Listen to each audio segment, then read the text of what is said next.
নমস্কার, আটটার আড্ডায় আপনাদের সবাইকে স্বাগত। আমি মানস। গত এক মাস ধরে প্রায় রোজই কাঁপছে উত্তরবঙ্গ থেকে উত্তর পূর্ব।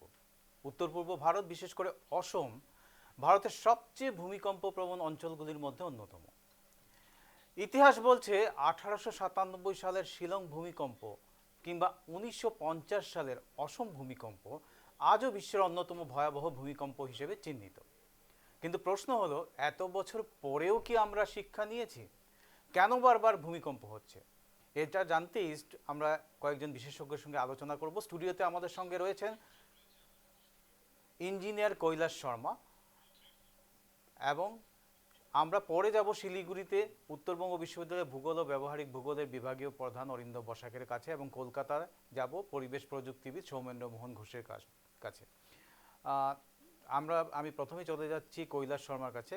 কৈলাসদা, আপনাকে স্বাগত আমাদের স্টুডিওতে। এই যে বারবার ভূমিকম্পটা হচ্ছে, আপনি একজন বিশেষজ্ঞ হিসেবে কি বলবেন? এটা কেন হচ্ছে, কিভাবে এটাকে আমরা মানে প্রিকশনারি মেজার নিতে পারি এটা নিয়ে? কি কোথায় কোনো লুপ হোলস রয়েছে কিনা, কি বলবেন সেটা? অ্যাকচুয়ালি ভূমিকম্পটা হচ্ছে একটা ন্যাচারাল একটা ক্যালামিটি। এটা ভূগর্ভের মধ্যে শিলাস্তর, যেটা আপনার টাইটানিক প্লেট বলে, এটা ওই শিলাস্তরের স্থানান্তর হওয়ার সময় একটা ভূপৃষ্ঠে চুকার কি আপনার কেঁপে ওঠে। কেঁপে ওঠার পরে যা কম্পনটা আসে, এটাকে আমি ভূমিকম্প বলে, আর্থকুয়েক বলে, টেমর বলে, এরকম আমি বলে। আর এইটা যখন কেঁপে উঠবে, তখন যেটা জায়গায় এটা কম্পন হবে তার একটা এপিসেন্টার থাকে। এপিসেন্টার থেকে 20 কিলোমিটার হতে পারে, 1000 কিলোমিটার দূরেও হতে পারে। আর এটা ডিপেন্ড করবে তার যেটা শিলাস্তরের যেটা টেকটনিক প্লেট যেটা আছে, শিলাস্তর প্লেট। আর স্পেশালি আসামের বা নর্থ বেঙ্গলের যেটা ভূমিকম্প, এটা অ্যাকচুয়ালি আমি যেটা জানি, এটা অ্যাকচুয়ালি আপনার ইউরেশিয়ান প্লেট আর ভারতীয় প্লেটের মধ্যে এটা যখন ঘর্ষণ হয়, তাই যুগানতে হয়। আর তার যে কেঁপে ওঠে, আর তারপরে এটা রিক্টার স্কেলে 5 ডিগ্রি হতে পারে, 2 ডিগ্রি হতে পারে, 8.1 ডিগ্রি হতে পারে, 7.5 ডিগ্রি হতে পারে। কিন্তু ব্যাপারটা হলো কি, 7.5 ডিগ্রির উপরে যেগুলো ভূমিকম্প আছে, এটা সবচেয়ে ডেঞ্জারাস। এইটা একটা ইঞ্জিনিয়ারিং, আমি সায়েন্সে একটা কথা আছে, আপ টু 7.5 ডিগ্রি রিক্টার স্কেলে ভূমিকম্প হলে একটা রেজিস্ট্যান্ট হয়। বিল্ডিংয়ের যে স্ট্রাকচারাল ডিজাইনটা ভালো হলে এটা রেজিস্ট্যান্ট হতে পারে, কিন্তু তারপরে তার উপরে গেলে এটা কিন্তু এটা ভীষণ একটা বিপদের আমি একজানি দিই। তারপরে আপনার যেটা ভূগর্ভ প্রাকৃতিক শক্তির প্রভাবে যেটা খেপে ওঠে পৃথিবী, তারপরে ধীরে ধীরে এটা স্প্রেড হয়ে আফটার চোখ মানে আপনার ভূমিকম্প হওয়ার পরে আবার 3টা 4টা 5টা 6টা এরকম মধ্যে আসতে পারে।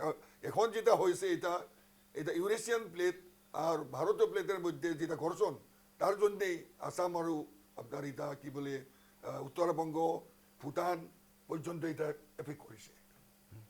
তো এই যে প্রায়ই হচ্ছে, কেউ কেউ বলছে যে ছোট ভূমিকম্প হলে এটা আমাদেরকে অনেকটা বিপদ থেকে রক্ষা করবে। হ্যাঁ, মানে এটা কি আপনি মনে করছেন যে এটা শুধুই কি প্রকৃতির খেয়াল, নাকি অনেক দিন থেকে জমে থাকা আমাদের যে একটা বিপজ্জনক সতর্ক সংকেত? কি বলে মনে করছেন? এইটা আপনার অরিজিনাল তো প্রাকৃতিক একটা সিস্টেম আছে। তারপরে আমরাও তো সজাগ হতে হবে। আমি এমনি জায়গায় কিছু কনস্ট্রাকশন করে দিয়েছি, যার ফলে যে জায়গাতে আপনার তার বাধার সৃষ্টি হয়েছে, এটা একটা ব্যাপার হয়। কিন্তু যেটা ভূমিকম্প আসাম থেকে 100 মধ্যে এরকম একটা ভূমিকম্প হয়েছিল 1947 সালে। আসাম থেকে চাইনা পর্যন্ত এটা এফেক্ট করছিলেন 1947-এ। তার আগে যেটা ভীষণ ভূমিকম্প দুটো হয়েছিল, একটা হয়ে যায় 1897, এটা বড় ভূমিকম্প দিয়ে আসামে। তারপর একটা হয়েছিল 1950-তে, একটা ছিল 8.1 রিক্টার স্কেল, আর একটা আমার মনে হয় 8.9 রিক্টার স্কেল। এইরকম ভূমিকম্প, এই জনসংখ্যাটা খুব কম ছিলেন, না হলে তো এটা ক্ষয়ক্ষতিটা বহুত বড় হতে পারে ওই সময়। কিন্তু এখন কি হচ্ছে, এখন জনসংখ্যা বেড়ে গেছে। এখন যদি এখানে গুয়াহাটিতে একটা ভূমিকম্প এসে যায়, লক্ষাধিক লোকের 8 ডিগ্রি আসার পরে তো একটা লক্ষাধিক লোকের একটা ক্ষতি হবে। তার যে প্রিকশনের মেনার যেটা আছে, সিভিল ডিফেন্স, আগে সিভিল ডিফেন্স আর আপনার এটা রেড ক্রসের ট্রেনিং দিয়েছিল লোককে।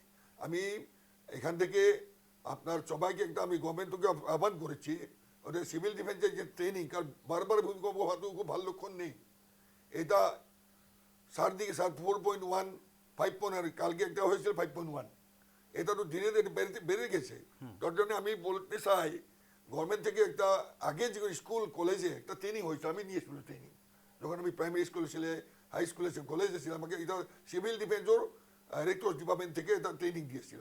এটা তার জন্য আমি আমার মাননীয় মুখ্যমন্ত্রী, আসামের মুখ্যমন্ত্রী, যে ক্ষমতাবান মুখ্যমন্ত্রী, পাওয়ারফুল মুখ্যমন্ত্রী, আর যে কাজ করা যখন আগে যায় তখন তো এই কাজটা কমপ্লিট করে ওঠে। আমি আহ্বান জানাচ্ছি এই মঞ্চ থেকে মুখ্যমন্ত্রীর নেতৃত্বে civil defence red cross society থেকে মানে সর্বসাধারণ জনগণের জন্য ট্রেনিংয়ের ব্যবস্থা করলে খুব ভালো হয় এটা।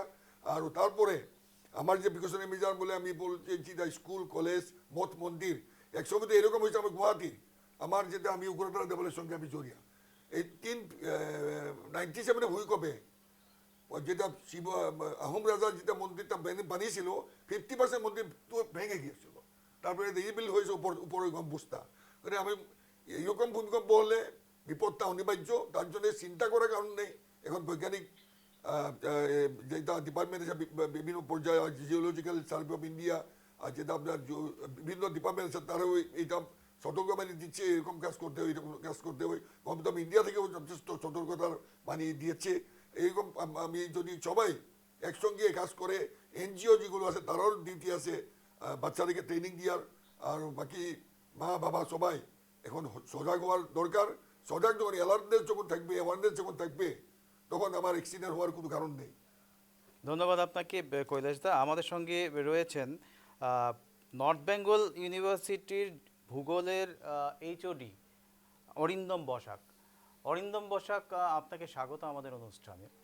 এই যে বারবার যে কেঁপে উঠছে, গত মানে এক মাসে অনেকবার কাঁপলো উত্তরবঙ্গ থেকে উত্তর পূর্ব, এটা আপনি কি মনে করেন, কেন এরকম হচ্ছে? আর এটা কি আগাম সংকেত, আমাদের কোনো বড় বিপদের আগাম সংকেত বলে মনে করছেন আপনি? দেখুন, আমাদের এই ভূমিকম্পের উৎসটা যদি আমরা বোঝার চেষ্টা করি, আমাদের একটু প্লেট টেকটনিক ও তার যে থিওরি আছে সেটা আমাদের একটু বুঝতে হবে। প্লেট টেকটনিক্সের তত্ত্ব অনুযায়ী পৃথিবীতে ধরুন ভূতত্ত্ব বিভিন্ন টেকটনিক প্লেটে বিভক্ত রয়েছে, আর ভারতীয় প্লেট যেটা রয়েছে এটা প্রত্যেক বছর কিন্তু প্রায় 4-5 সেন্টিমিটার করে উত্তরের দিকে অগ্রসর হচ্ছে। উত্তরের দিকে অগ্রসর হয়ে এটা কিন্তু ইউরেশীয় প্লেটের সাথে এর সংঘর্ষে লিপ্ত হচ্ছে। তার ফলেই কিন্তু এই সংঘর্ষের ফলেই ধরুন হিমালয় পর্বতমালার উত্থাপন ঘটেছে, ভূতত্ত্বে ভাঁজ, ফল্ট ও থ্রাস্টের ধরুন সৃষ্টি হয়েছে। ভূমিকম্পের পুনরাবৃত্তি কিন্তু এই জন্যই কন্টিনিউয়াসলি হয়ে যাচ্ছে এই আমাদের এই অঞ্চলটাতে। হ্যাঁ, আমার একটা প্রশ্ন, এই যে উত্তরবঙ্গ বা উত্তর পূর্বের মানুষ এখন কিন্তু একটা অদ্ভুত মানসিক চাপে রয়েছে। মানে প্রতিবারই যখন কেঁপে ওঠে আমরা বলি এরপরে কি আরো বড় কিছু আছে, একটা আতঙ্ক কিন্তু আছে, চাপা আতঙ্ক সবার মধ্যেই আছে। এবার প্রশ্নটা হলো, এটা কি শুধুই প্রকৃতির খেয়াল, না আমাদেরও মানব জাতিরও অনেক ভুল রয়েছে এই ভূমিকম্পের পেছনে? দেখুন, প্রকৃতির যেটা করার সেটা তো করবেই। মানে আমরা যে অঞ্চলে বাস করি এখানে হিমালয় পর্বতমালার সাথে আশেপাশের যে অঞ্চল, এখানে মানে ন্যাচারালি এটা ভূমিকম্প প্রবণ অবশ্যই। তার সাথে সাথে কিন্তু আমাদের মাথায় রাখতে হবে এই যে আমাদের হিমালয়ের ওপরে আমাদের যে যে সেটেলমেন্ট গুলো তৈরি হয়ে গেছে, যে মানে জনবসতি তৈরি হচ্ছে, এতটা ঘন জনবসতি আমাদের এই পর্বতমালার কে ঘিরে আশেপাশে যে হচ্ছে, এটার কিন্তু একটা এফেক্ট রয়েছে।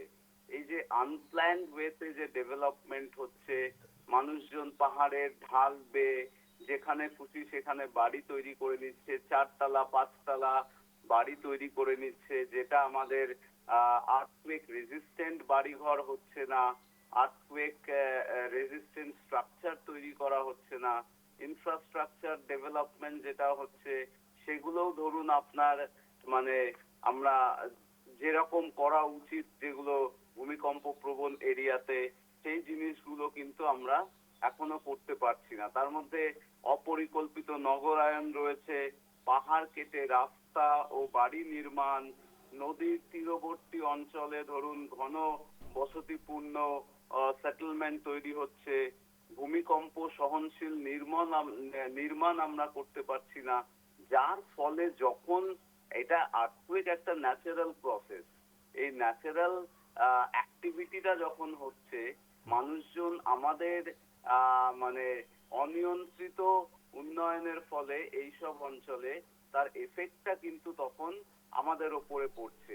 পাহাড়ি অঞ্চলে যদি আমরা 5তলা 6তলা মাল্টি স্টোরি বিল্ডিং করি, ওই রকম একটা সংকীর্ণ জায়গার মধ্যে ওই রকম ঢালের ওপরে ঢাল কেটে যদি বাড়িঘর তৈরি করা হয়, তাহলে ভূমিকম্প হলে তো তার ফলাফল আমাদের ভোগ করতেই হবে।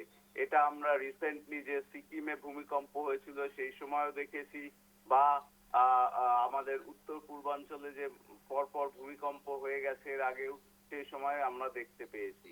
আমাদের কিন্তু নিজেদেরকে কিন্তু একটু সচেতন হতে হবে, যাতে আমরা এই ভূমিকম্প প্রবণ এলাকাতেই তো আমরা বাস করি।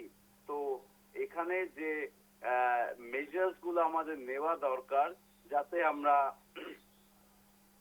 নিজেদের সেফ রাখতে পারি ভূমিকম্পের সময়, সেই জিনিসটা কিন্তু আমাদের মাথায় রেখেই আমাদের সব রকমের প্ল্যানিং করতে হবে। কিন্তু আমাদের দুর্ভাগ্য বলতে পারেন যে এই যে আর্থকুয়েক রিলেটেড যে এডুকেশন, এর যে সেন্সিটিভিটি, এর যে মানুষজনের যে সচেতনতা, সেই সচেতনতা বৃদ্ধিতে কিন্তু আমরা এখনো পুরোপুরি 100% সফল হইনি, যার ফলে মানুষজন কিন্তু এই ভূমিকম্প প্রবণ এলাকাতে এমন ভাবে কনস্ট্রাকশন করছে যে নিজেদের বিপদ নিজেরাই ডেকে আনছেন।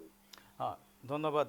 আমি কৈলাসদার কাছে যাচ্ছি। কৈলাসদা, এই যে পুরো ব্যাপারটা, যে একটা ভূমিকম্প সম্বন্ধে যে সতর্কতা, যে সচেতনতা, সেই জিনিসটার কি কোথাও খামতি রয়ে গেছে আমাদের মধ্যে? কারণ দেখুন, পরিকল্পনাহীনভাবে শহরায়ন হচ্ছে, নগরায়ন হচ্ছে, বিভিন্ন জায়গায় বাজার, হাসপাতাল সব কিছু হচ্ছে, কিন্তু আমরা আদৌ কি ভূমিকম্প নিয়ে সতর্ক?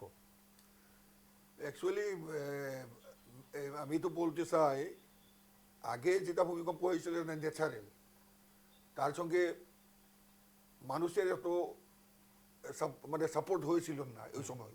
কিন্তু এখন ম্যানমেড আর্টিফিশিয়াল যেগুলো ডেভেলপমেন্ট হয়েছে, ওটা আনপ্লেন মানে আপনার ভদ্রমশাই যেটা বলছিলেন, এটা আমি তার সহযোগ আমি সাপোর্ট করে বলছি। এটা অ্যাকচুয়ালি ভূমিকম্প প্রবণ অঞ্চলে যখন কনস্ট্রাকশনের ব্যাপারটা আসবে, ওখানে প্রিকশনারি মেজারটা আগে নিতে হবে।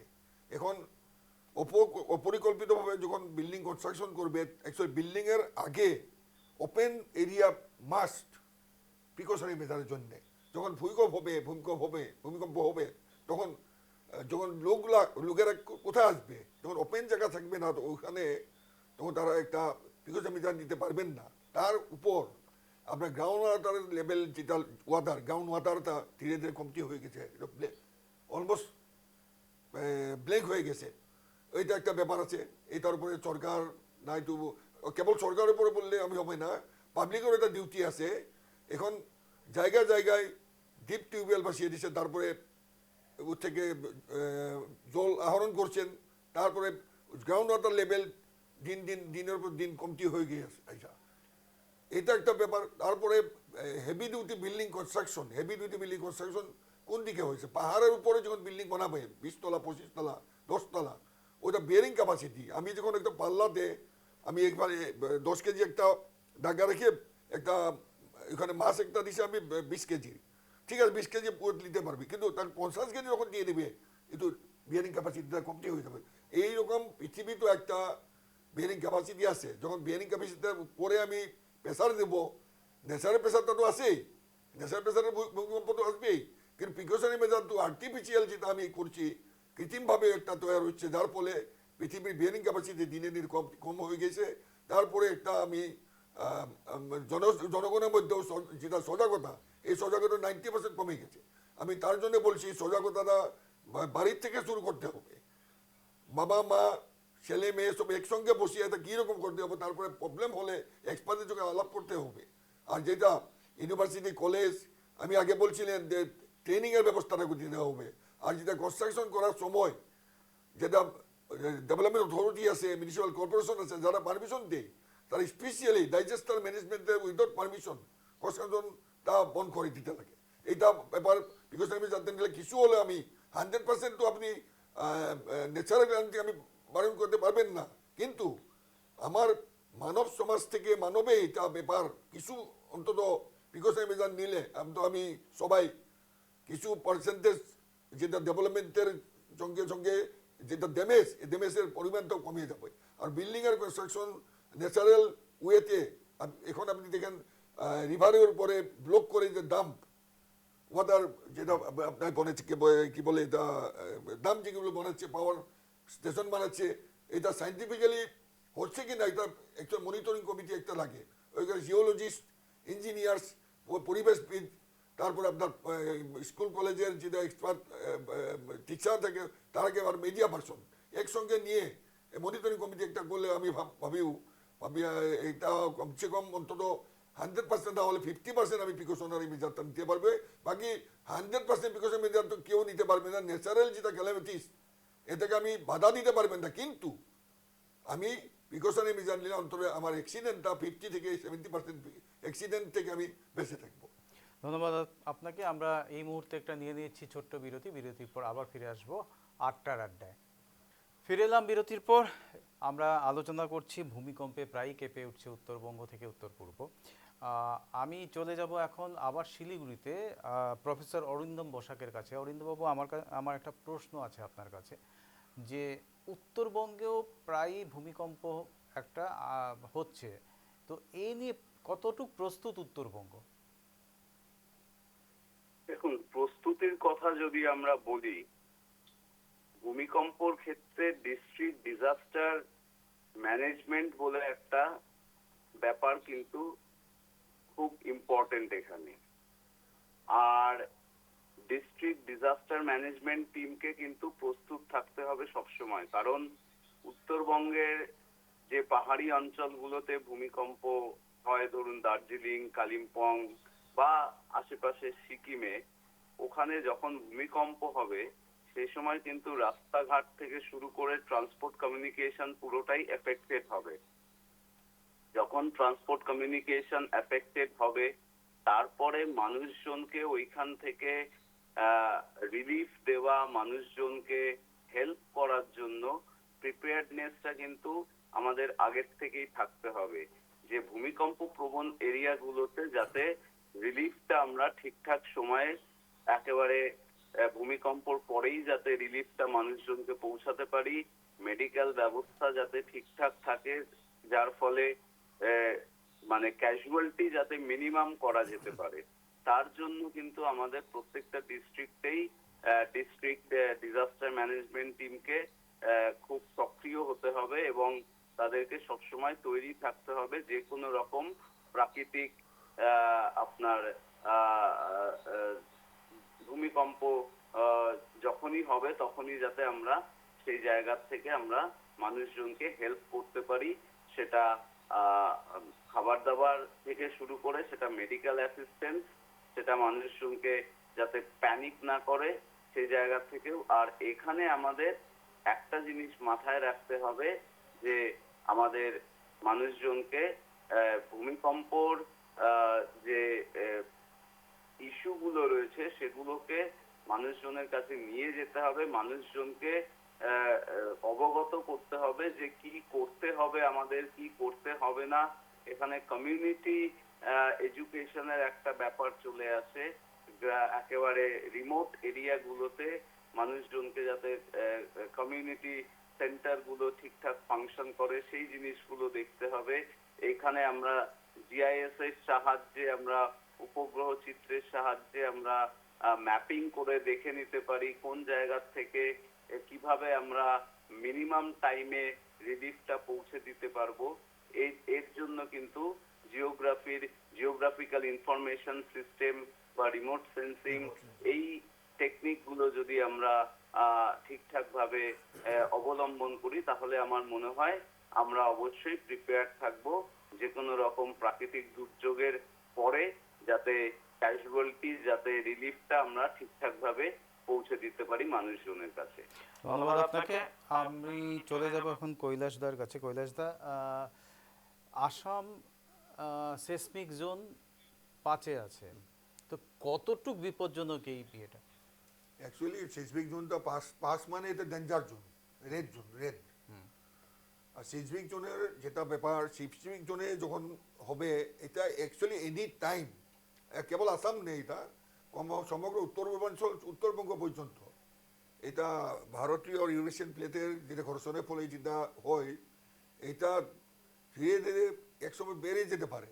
কিন্তু তার জন্য প্রিকশনারি মেজারটা যেটা ডিজাস্টার ম্যানেজমেন্ট আমি বলছিলেন, ডিজাস্টার ম্যানেজমেন্ট, রেড ক্রস আর একটা সিভিল ডিফেন্স সোসাইটি, তারা এটা সক্রিয় হতে হবে। আর কমিউনিটির যেটা ব্যাপার, এটা খুব ইম্পর্টেন্ট। কমিউনিটি যখন আপনি মেনে নিন একটা ফ্ল্যাট, এখন তো আগে তো ঘর বাড়িয়েছিলেন, একটা একটা ঘর বাড়িয়েছে, এখন তো ফ্ল্যাটের মধ্যে 100-200 পর্যন্ত ফ্ল্যাট থাকে, একটা একটা কমিউনিটি, তাদের মধ্যেও ট্রেনিংয়ের ব্যবস্থা দিতে হবে। আর তারাও এটা সজাগ হতে হবে।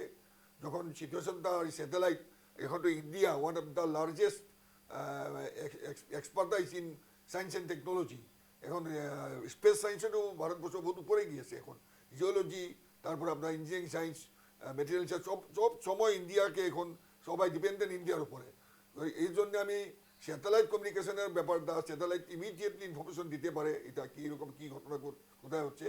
তার আগে এখন তো আমি এখন একটা নতুন সিস্টেম হচ্ছে মোবাইলেও, বিফোর আর্থকুয়েক একটা মেসেজ, মানে নতুন যেগুলো ফোন এসে তার মেসেজ আছে, আমি শুনছি এটা। এই টেকনোলজিটা যখন মোবাইল হাতে হাতে আসে, সেই সময় অন্তত কমসে কম অ্যাডভান্স প্রিকশনারি মেজারের জন্যে community, NGO, civil defence department like state disaster management, national NDF, national disaster society department আছে, তারা এটা সজাগ হতে হবে। একসঙ্গে কমসে কম কমিউনিটির সঙ্গে কমিউনিকেশন করে নাগরিক কমিটি যেগুলো আছে, নাগরিক সমিতির সঙ্গেও আলাপ করে এই ট্রেনিংয়ের ব্যবস্থাটা করতে হবে না। আরও এটা করলে অন্তত আমার যেটা অ্যাওয়ারনেস এটা বাইরে যাবে। আর ইমিডিয়েটলি ভূমিকম্প আসলে সবাই প্রিকশন মেজার নেওয়ার জন্যে ইমিডিয়েটলি তারা ব্যবস্থা গ্রহণ করবেন। কিন্তু তার সঙ্গে যেটা জোন 5, এটা আনপ্রেডিক্টেবল। জোন 5-এর মনে হয় এটা আনপ্রেডিক্টেবল, কোন সময় এখন 5 ডিগ্রি আসতে পারে, কালকে আপনি সকালবেলায় 8 ডিগ্রি হতে পারে। তার জন্যে সবাই অ্যালার্টনেসটা, অ্যাওয়ারনেসটা দিতে হবে। আর আমি আগেই বলছি না, স্কুল কলেজ আগে যেরকম ছিলেন, এই ট্রেনিংটা এডুকেশনের মাধ্যমে একটা ক্লাস ট্রেনিংয়ের ব্যবস্থা, সপ্তাহে অন্তত 1-2 দিন ট্রেনিংয়ের ব্যবস্থা করতে হবে। প্র্যাকটিক্যাল ট্রেনিং, থিওরিটিক্যাল ট্রেনিং সব দেখাতে হবে, দামি যেটা করে। আমি আগে আমার এখানে জজ ফিল্ড, লতাশিল ফিল্ড, গুয়াহাটির বিভিন্ন ফিল্ডে এই ট্রেনিংয়ের ব্যবস্থা হয়েছিল, আমি পার্টিসিপেট করছিলেন। আমি দরকার হলে সরকারকে এটা সাপোর্ট করবো। আমি কিছু করার জন্যে আমি সবাই রেডি আছে। প্রফেসর সাহেব যেটা বলছে ওইটা খুব ভালো কথা বলছে তারা। আর আমি আবার এটা বলছি, যখন জনসাধারণ যখন সজাগ হবে, তখন যেখানে সমস্যা আছে ওখানে সমাধানও আছে। প্রবলেম যখন হবে ওটা সলভও হবে, তার জন্যে চিন্তা করার কারণ নেই। আর ন্যাচারাল ক্যালামিটিসটা আজকে নেই, এটা হাজার হাজার বছর থেকে হয়ে আছে আর হবে। কিন্তু তার জন্যে আমিও অ্যালার্ট সবাই হতে হবে। আর বারবার ভূমিকম্পর লক্ষণটা এখন যেখানে 1 মাসের মধ্যে কমসে কম 32-33 এরকম ভূমিকম্প এসেছে, এটা আফটার শোকও হয়েছে। কিন্তু প্রিকশনারি মেজারটা যখন আমি নিব, প্রিভেনশন যেটা আমি নিব, তাহলে আমি অন্তত হানির পরিমাণটা কমে যাবে, ড্যামেজের পরিমাণটা কমে যাবে। আর এই ক্ষেত্রে সবাই সহযোগ, তারপরে আপনার কি বলে আপনার সবাই সহযোগ আর অ্যালার্টনেস হলে সবাই প্রবলেমটা সলভ করতে পারবে। ধন্যবাদ। ধন্যবাদ কৈলাসদা আপনাকে। আমি বসাক বাবুর কাছে যেতে চাইছি। অধ্যাপক বসাক, কোথাও কি আমাদের এই পলিসি মেকিংয়ে কোথাও খামতি রয়ে গেছে ভূমিকম্প নিয়ে সচেতনতা বৃদ্ধির ক্ষেত্রে?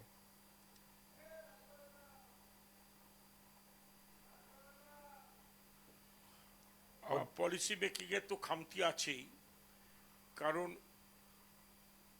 ভূমিকম্প তো আগে থেকে বোঝা যায় না। ভূমিকম্প যখন হয় তার সামান্য অল্পক্ষণ সময় বোঝা যায়। এটা ফ্লাডের মতন না বা বৃষ্টিপাতের মতন না যে আগে থেকে বোঝা যাবে। তবে ভূমিকম্পর জন্য আমাদের যে যে সতর্কতা অবলম্বন করা দরকার সেগুলো আমরা করতে পারছি না। যেমন ভূগর্ভস্থ জলস্তর কমছে, টাইটানিক প্লেটের সাথে ইউরেশিয়ান প্লেটের ক্রমশ মানে টাচ হচ্ছে, ধাক্কাধাক্কি হচ্ছে।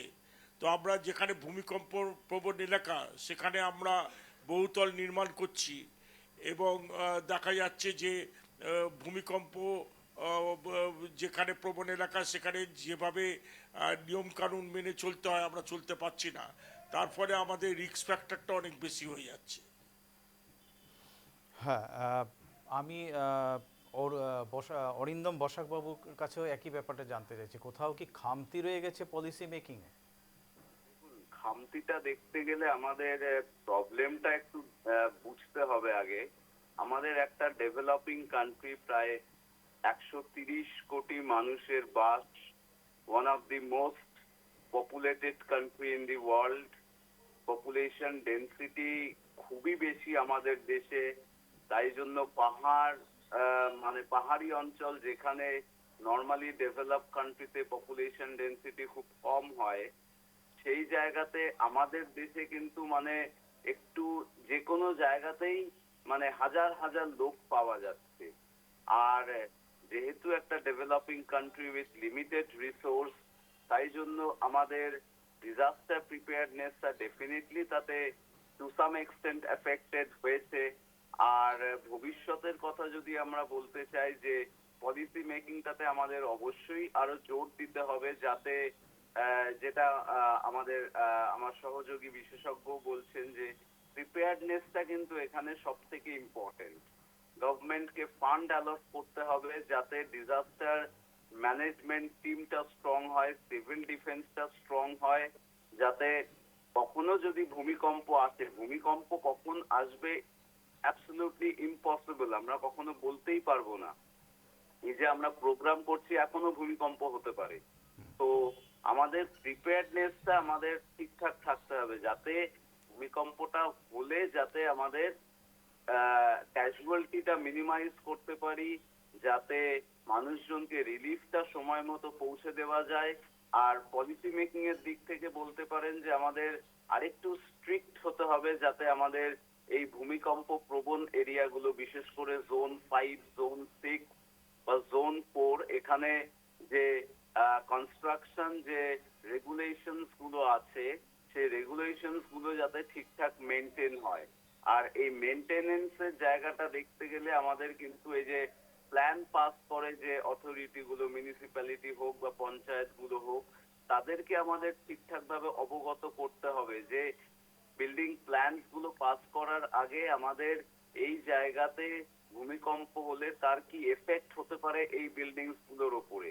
তো সেই দিক দিয়ে দেখতে গেলে অবশ্যই আমাদের পলিসিগত দিক থেকে আরেকটু আমাদের সচেতন হতে হবে, আরেকটু আমাদের স্ট্রিক্ট হতে হবে, যাতে ভবিষ্যতে কখনো যদি ভূমিকম্প হয় আমাদের যাতে হিউম্যান অ্যাক্টিভিটিস এর জন্য যাতে ক্যাজুয়ালিটি না বাড়ে, যাতে আমাদের মানে ক্ষয়ক্ষতিটা যতটা সম্ভব মিনিমাইজ করতে পারি আমরা। আমি সৌমিন্দ্রবাবুর কাছে যাচ্ছি আবার। সৌমিন্দ্রবাবু, ভূমিকম্প একটা প্রাকৃতিক ব্যাপার, তো আমরা মানব জাতি এই প্রকৃতিকে ধ্বংস করে একে কি আরো বেশি বিপর্যয়ের পর্যায়ে নিয়ে যাচ্ছি আমরা নিজেদেরকে? নিশ্চয়ই, এটা উনি তো বললেন ম্যানমেড হচ্ছে এটা। কারণ আমরা যদি পাহাড়ে যদি জঙ্গল কাটি, গাছ কাটি, পাহাড়ের যে ইরোশন হয় এবং যেখানে যেভাবে শিলা পাহাড়ের আছে সেটা যদি নড়বড়ে হয়ে যায় তো ভাইব্রেশনে, যে কোনো ভাইব্রেশনে পাহাড় ধসে পড়বে। আমরা যেমন পাহাড়ে প্রজেক্ট করছি সেটারও যেমন ভাইব্রেশন হয়, তেমন ভূমিকম্প হলেও যে ভাইব্রেশন হবে সেটা পাহাড়টা ধসে পড়বে এবং পাহাড়ে যে ঘরবাড়ি আছে সেগুলো ধসে পড়বে। এছাড়া যেখানে নরম মাটি আছে সেইখানে যদি আমরা বহুতল নির্মাণ করি তাহলেও ওটা বসে যাবে এবং ওটা ধসে পড়বে। সুতরাং ভূমিকম্প যেখানে যেখানে আছে জোন 4 জোন 5 এগুলো এখন চেঞ্জ হয়ে যাচ্ছে, এখন নতুনভাবে সংজ্ঞা বেরোচ্ছে। যেগুলো আগে ধরা হতো কম ভূমিকম্প প্রবণ এলাকা সেগুলো এখন তার থেকে আরও রিস্ক ফ্যাক্টরটা তার বেশি হয়ে যাচ্ছে। তো আমরা তো যেটা মাটির তলায় যে জল যাচ্ছে না, তার ফলে যে ভেতরটা ফাঁপা হয়ে যাচ্ছে, তো এইগুলোর জন্য তো দায়ী আমরাই। আমরা যখন যদি কংক্রিটাইজেশন বেশি করি তাহলে ভূগর্ভস্থ জলস্তর কমে যাবে, সেখানে ভূমিকম্পের ফলে আরও বেশি ওটা ক্ষতিগ্রস্ত হবে। হ্যাঁ, একদমই। কৈলাস দা, এই ব্যাপারে আপনি একজন ইঞ্জিনিয়ার হিসেবে কি বলতে চাইছেন? এটা খুব এটা তো একদম কারেক্ট ব্যাপার, এটা যেটা বলছি।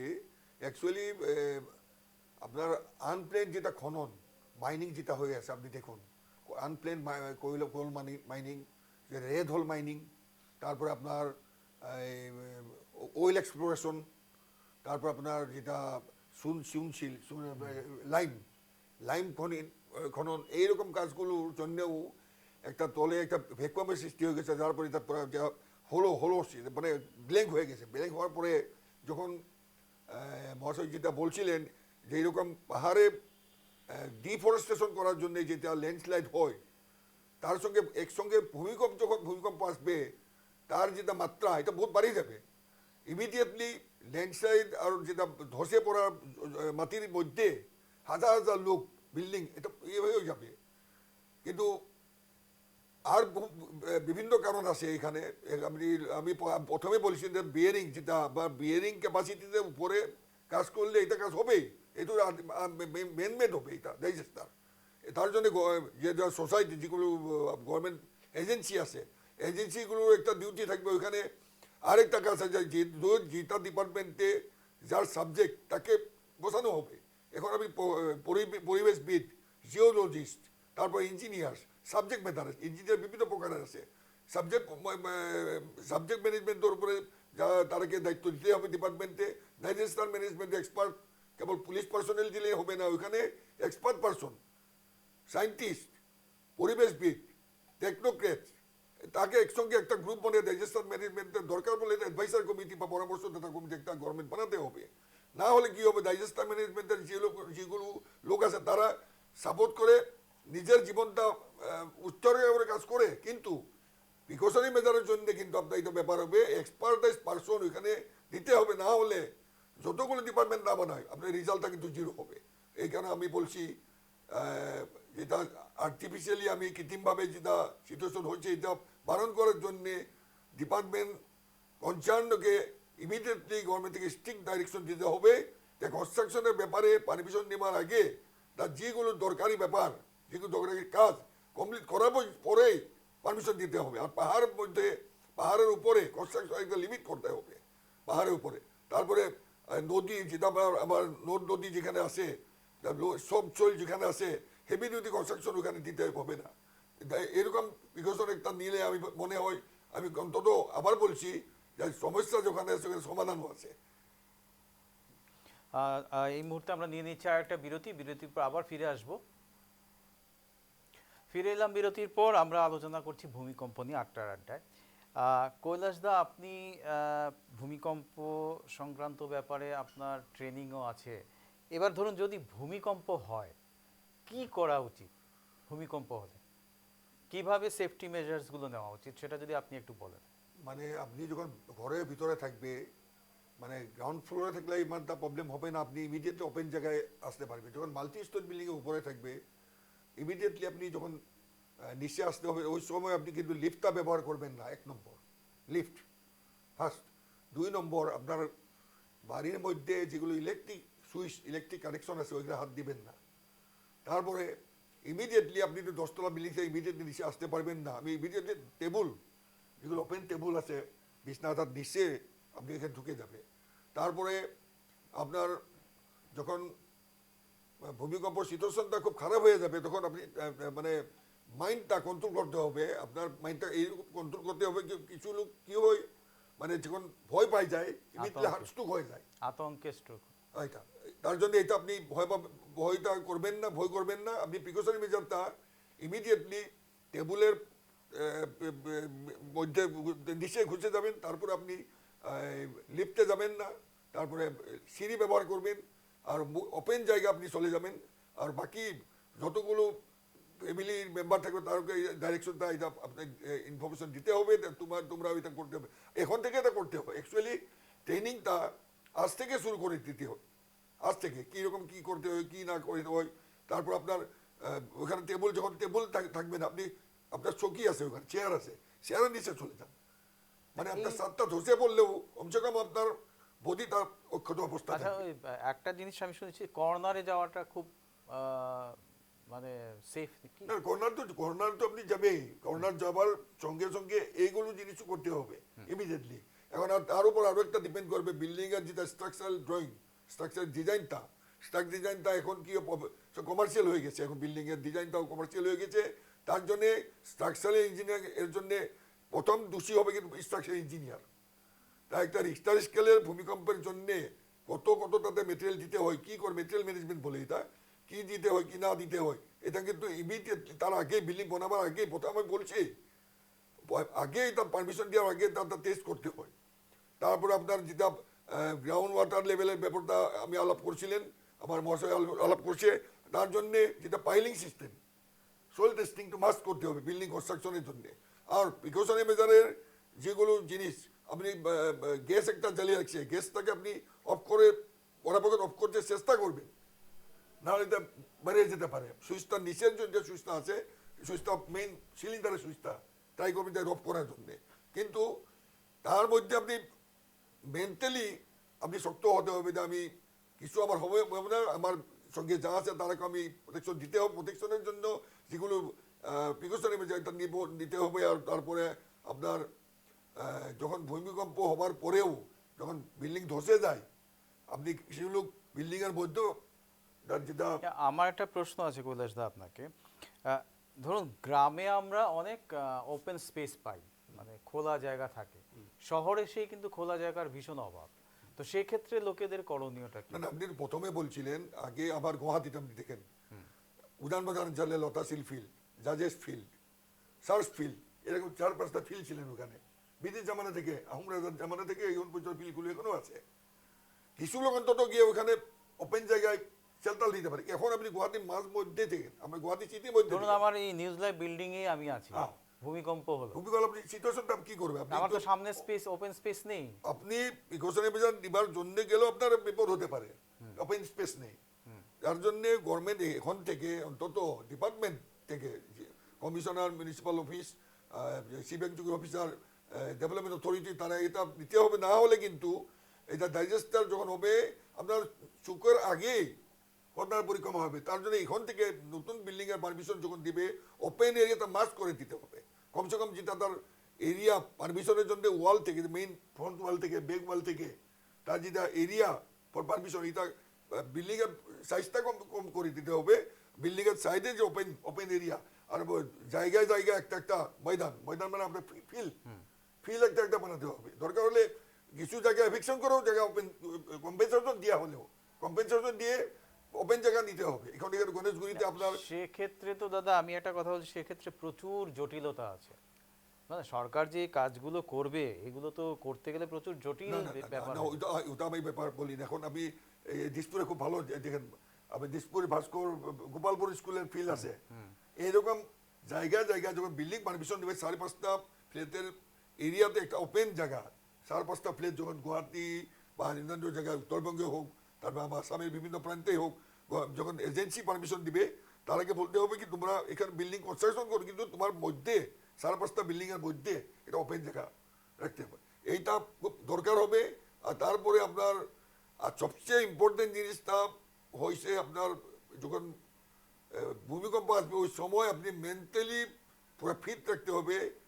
আর বাকি আপনার সঙ্গে আপনার লোক, ফ্যামিলির লোকেরাকেও আপনি সাপোর্ট করতে নাইবার পিপুলকে আপনি সাপোর্ট করতে পারবেন। এটা ট্রেনিং কিন্তু আগে আজ থেকে শুরু করে দেন, কাল থেকে শুরু করে দেন, কিন্তু এটা এখন আমি দেখছি এখন ট্রেনিং সিস্টেমটা টোটালি বন্ধ হয়ে গেছে। আর 30 বছর আগে, 35 বছর আমি যখন স্কুলে ছিলেন ওই সময় ট্রেনিং আমার ছিলেন, দাদারও আমি যখন দাদা এখানে দেখছি তারাও আমি চিন্তা করছি সিভিল ডিফেন্স না হলে রেড ক্রসের আন্ডারে সবাই ট্রেনিং নিয়েছিল ওই সময়। কিন্তু এখন এটা কম্পালসরি হয় না, কিন্তু এখন এর কম্পালসরি করতে হবে। তার জন্য আমি বলছি প্রতিটা স্কুল কলেজে অন্তত একটা ক্লাস সপ্তাহে natural calamities specially earthquake and other ক্যালামিটিজের জন্য এটা ট্রেনিংয়ের জন্য এটা ক্লাস ডিক্লেয়ার করতে হবে। সৌমিন্দ্রবাবু, আমি আপনার কাছে যাচ্ছি। আমার প্রশ্নটা হলো, কৈলাসদা বলেছেন যে মানসিক প্রস্তুতির একটা প্রয়োজন আছে, কিন্তু আমার প্রশ্নটা হলো যে মানসিক যে প্রস্তুতিটা সেটা তো আর একদিনে হবে না, সেটা বেশ কয়েক মাস বা বছর বা ওইভাবে চলতে হবে। মানসিক প্রস্তুতিটা একদিনে আসবে না। তো সেক্ষেত্রে করণীয়টা কি? দেখুন, এর আগে তো যেটা ছিল এত ঘন ঘন ভূমিকম্প হতো না। এখন ঘন ঘন ভূমিকম্প হচ্ছে, ঘন ঘন ঘূর্ণিঝড় হচ্ছে, ঘন ঘন ফ্লাড হচ্ছে। তো আমাদের মানসিকতাটা চেঞ্জ করতে হবে। কৈলাসদা যেটা বললেন অ্যাজ আর্থকোয়েক এক্সপার্ট, সেটা হচ্ছে যে ওপেন স্পেস রাখতে হবে। প্রত্যেকটা নতুন নতুন বিল্ডিংয়ে এমার্জেন্সি এক্সিট রাখতে হবে। আজকে শুধু লিফটের ওপর ডিপেন্ড করলে চলবে না, বা সিঁড়ির ওপর ডিপেন্ড করলে চলবে না, তা একটা আলাদা এমার্জেন্সি এক্সিট রাখতে হবে। সেকেন্ড থিং হচ্ছে যে ডিজাস্টার ম্যানেজমেন্টের সাথে বসে, যেটা উনি বললেন, মক ট্রায়াল একটা করতে হবে, যে কিভাবে ভূমিকম্প হলে কিভাবে লোকে নিজেদেরকে বাঁচাবে, সেভ করবে। যেগুলো আপনি কোশ্চেনগুলো করছিলেন, যে উনি আনসার দিচ্ছিলেন, যে খাটের তলায় ঢুকে যাওয়া, দেয়ালের পাশে না যাওয়া, বা ভূমিকম্প হলে খোলা জায়গায় কোনো গাছের তলায় না থাকা, মানে উপর হয়ে শুয়ে পড়া, এই জিনিসগুলোকে এগুলোকে ট্রেনিং দিতে হবে। কারণ এই ট্রেনিংয়ের মধ্যে দিয়ে যারা ফিউচার জেনারেশন তারা শিখতে পারবে। যারা আগামী প্রজন্ম তাদেরকে জানতে হবে ভূমিকম্প হলে কি হয়। কারণ একটা কথা আছে, prevention is better than cure. আগে থেকে যদি আমরা সাবধান হতে পারি, যা উনি যেটা বললেন কৈলাসদা, এখন ভূমিকম্প হচ্ছে না, কিন্তু একটু বাদে ভূমিকম্প হতে পারে। ভূমিকম্পর কোনো সেভাবে আগে থেকে অ্যালার্ট করা যায় না। তো আমাদের ইন্টারমিনিস্ট্রিয়াল প্রত্যেকটা ডিপার্টমেন্ট, ধরুন ফায়ার ব্রিগেড ডিপার্টমেন্ট আছে, বিল্ডিং ডিপার্টমেন্ট আছে, ডিজাস্টার ম্যানেজমেন্ট ডিপার্টমেন্ট আছে, এগুলো প্রত্যেকটা ডিপার্টমেন্টের সাথে একটা কমিউনিকেশন করে সেইভাবে আমাদেরকে এগোতে হবে। হ্যাঁ, আমি সেটাই বলছি যে মানসিকভাবে কতটুকু প্রস্তুত আমরা, আমাদের সেই প্রস্তুতিটা তো এখনো পুরোপুরি হয়নি। হয়েছে কি পুরোপুরি? আমরা মানসিকভাবে আমরা সত্যি কথা বলতে কি 10% লোকও এটা জানে না ভূমিকম্প হলে। 90% লোক মানে 10% লোক খালি জানে, 90% লোক জানে না। সুতরাং আমাদের যদি হয় তাহলে ক্ষতিটা বেশি হবে। হ্যাঁ, তা আমি অরিন্দম বসাকের কাছে চলে যাচ্ছি। অরিন্দমবাবু, এই মুহূর্তে সৌমেন্দ্রবাবু যেটা বললেন যে 10% লোকই জানে, 90% লোক জানে না। তো এক্ষেত্রে করণীয়টা কি বলে মনে করেন আপনি, অরিন্দমবাবু? দেখুন, ভূমিকম্প তো শুধু আমাদের এই উত্তরবঙ্গ বা উত্তর পূর্ব ভারতে হচ্ছে না, সারা পৃথিবীর বিভিন্ন জায়গাতেই হয়। জাপান তার মধ্যে সব থেকে মানে ওয়ার্স্টলি এফেক্টেড বলতে পারেন। কিন্তু জাপানের যদি আপনি দেখেন ক্যাজুয়ালিটি রেট বা ওদের যে আরো বিভিন্ন ক্ষয়ক্ষতির পরিমাণ, সেটা কিন্তু সব থেকে মিনিমাম পর্যায়ে ওরা নিয়ে চলে গেছে। এই মিনিমাম পর্যায়ে নিয়ে যেতে পেরেছে তার একটাই কারণ, সায়েন্টিফিক্যালি টেকনোলজিক্যালি তারা অত্যন্ত অ্যাডভান্স। তার সাথে ওই যেটা একটু আগে আলোচনা হচ্ছিল, যে আমাদের সচেতন হতে হবে। জাপানের স্কুলগুলোতে একেবারে বাচ্চাদের ছোট বয়স থেকেই কিন্তু ভূমিকম্প হলে কি করতে হবে, কি আপনার ডুজ অ্যান্ড ডোন্টস আছে, সবকিছু কিন্তু বাচ্চাদের ছোটবেলার থেকেই শেখানো হয়। তো এই জিনিসগুলো বিশেষ করে আমাদের তো বিশাল বড় একটা দেশ, এখানে হয়তো সারা দেশে এটা পসিবল না, কিন্তু যে অঞ্চলগুলো ভূমিকম্প প্রবণ আছে সেই জায়গাতে অন্তত স্কুল লেভেল থেকেই যাতে আমাদের বাচ্চাদেরকে শেখানো হয় যে ভূমিকম্প হতে পারে, শুধু ভূমিকম্প কেন, তার সাথে আরো বিভিন্ন রকমের ন্যাচারাল ডিজাস্টার আছেই। সেগুলো হলে আমাদের রেসপন্সটা কি হবে, আমাদের কাকে কন্ট্যাক্ট করতে হবে, কিভাবে আমাদের প্রিপেয়ার্ড হতে হবে, তার সাথে যেটা আগেও বলেছিলাম যে ডিজাস্টার ম্যানেজমেন্ট টিম, তার সাথে ইঞ্জিনিয়ার, তার সাথে যে মিউনিসিপ্যালিটি, পঞ্চায়েত যারা বিল্ডিং প্ল্যান গুলো পাস করছেন, সবার মধ্যে একটা কোঅর্ডিনেশন থাকতে হবে, সবাইকে দায়িত্ব নিতে হবে। সবাই যদি নিজেদের দায়িত্বটা আমরা ঠিকঠাক ভাবে পালন করি, তাহলে কিন্তু আমাদের অবশ্যই ভূমিকম্প হবে, এটা আটকানোর ক্ষমতা কারোর নেই। কিন্তু সেই ভূমিকম্পর ফলে যে আপনার যে ক্যাজুয়ালিটি হবে, যে ক্ষয়ক্ষতি হবে, সেটাকে আমরা নিশ্চয়ই মিনিমাইজ করতে পারবো। প্রস্তুতিটা আসলে স্কুল লেভেল থেকে শুরু করে দেওয়া উচিত। আর অবশ্যই স্কুল লেভেল থেকে শুরু করতে হবে। হ্যাঁ, আর ঠিক, এক্ষেত্রে একটা কারিকুলামও যদি হয়, ভূমিকম্প নিয়ে যদি একটা আলাদা কারিকুলামও বানানো যায় যে কিভাবে ডুজ অ্যান্ড ডোন্টস যেগুলো করতে হবে, সেই জিনিসগুলো যদি করা যায় তাহলে হয়তো কিছুটা আমরা যেভাবে জাপান এগিয়ে গেছে এই ব্যাপারে মিনিমাইজ করে ফেলেছে একদম ক্যাজুয়ালিটিসগুলো, সেটা হয়তো আমরা ভবিষ্যতে সেটা আমরাও হয়তো সেই লক্ষ্যে পৌঁছতে পারবো। আমার মনে হচ্ছে কৈলাস দা, আপনি কি বলেন? না, আমি আগে বলছি যে এটা স্কুল কলেজের যে ট্রেনিং কারিকুলামে তো এটা নিতেই হবে, ইম্পর্টেন্ট এটা। আর কারিকুলামে না নিলে কি হবে, এখন দাদা যেটা বলছিলেন যে 10% লোকের অ্যাওয়ারনেসটা এখন আছে, তারা জানে এটা, তো 90% লোকের এখন পর্যন্ত কি এর জন্য নেই। এখন ট্রেনিংয়ের ব্যবস্থাটা টোটালি বন্ধ হয়ে গেছে, এই অ্যাওয়ারনেসটা এজেন্সিগুলোর মধ্যে নাই, তারা জানি না এটা এরকম ট্রেনিং দিতে লাগে কি না। তার জন্য আজকের যে আলাপ হয়েছে, এই আলাপ থেকে একটা ব্যাপার দিতে হবে, কমসে কম স্কুলের প্রাইমারি সেকশন থেকে এটা কারিকুলামে দিতে হবে, পাঠ্যপুথিতে দিতে হবে, তারপরে গ্রাজুয়ালি তাকে ট্রেনিং দিয়া। এখন জাপানের যেটা ব্যাপার বলছে, জাপানে তো অ্যাকচুয়ালি তার স্কুল থেকে, আমি আমার ডিসকাশন ইমিডিয়েটলি ওই সময় আমি বলছিলেন যে কি স্কুল কলেজে একটা ট্রেনিংয়ের ব্যবস্থা। আর এখন জাপানের যেটা সিচুয়েশন, তারা একদম বাচ্চা হওয়ার পরে তারাকে ট্রেনিং দিয়ে এরকম কাজ করবে, এইরকম কাজ করবে। রাশিয়াতেও ট্রেনিং দেয়, রাশিয়া বহুত অ্যাডভান্স, কিন্তু তার যেটা ক্যাজুয়ালিটা মিনিমাম এর জন্য হচ্ছে অ্যাওয়ারনেসের জন্যে, ট্রেনিংয়ের জন্যে, কারিকুলামের প্রতি যেটা সম্ভব জ্ঞান, এটা তারা আমার মনে হচ্ছে 100% লোকের অ্যাওয়ারনেস আছে জাপানে। তার জন্য জাপানে ক্যাজুয়ালিটিটা হয়নি, এত বড় বিল্ডিং আছে ওইখানেও, কিন্তু ভূমিকম্পের সময় কিন্তু তারা চিন্তা করেন না, ক্যাজুয়ালিটিটা মিনিমাম হয়ে যায়। কিন্তু আমার ভারতবর্ষে এখন পর্যন্ত সাইন্টিফিক্যালি ট্রেন পারসন বহুত কম আছে। তার জন্য আজ থেকে আমি বলছি, আজ থেকে charity begins at home means আজ থেকে কাজ করতে হবে। আজ থেকে এটা ডিসকাশন হচ্ছে, ডিসকাশন স্টপ করে যাবে, এটা হতে দিতে না। আমি বলছি কি এই যে এটা ডিসকাশন, খুব সাইন্টিফিক ডিসকাশন একটা আজকে এখানে হয়েছে। আরও যেগুলো ভদ্রলোক প্রফেসর এক্সপার্ট যে এটা সাজেশন দিয়েছে, এটা কমসে কম যেটা এজেন্সি লোকেরা ভালোভাবে দেখতে হবে। আর আমি আবার বলছি, কনসার্ন ডিপার্টমেন্টে কনসার্ন পার্সনকে অ্যাপয়েন্ট করবে। এখন হিস্ট্রি ডিপার্টমেন্টে একটা ইঞ্জিনিয়ার দিলে সাকসেসফুল হবে না, হিস্ট্রি ডিপার্টমেন্টে হিস্ট্রি প্রফেসর দিতে হবে। তার জন্য ডাইজাস্টার ম্যানেজমেন্টের জন্যে আমি আগে বলছি যেটা মানে environmentalist, scientist, geologist, earthquake tremor expert, engineers, technocrats and mass media persons.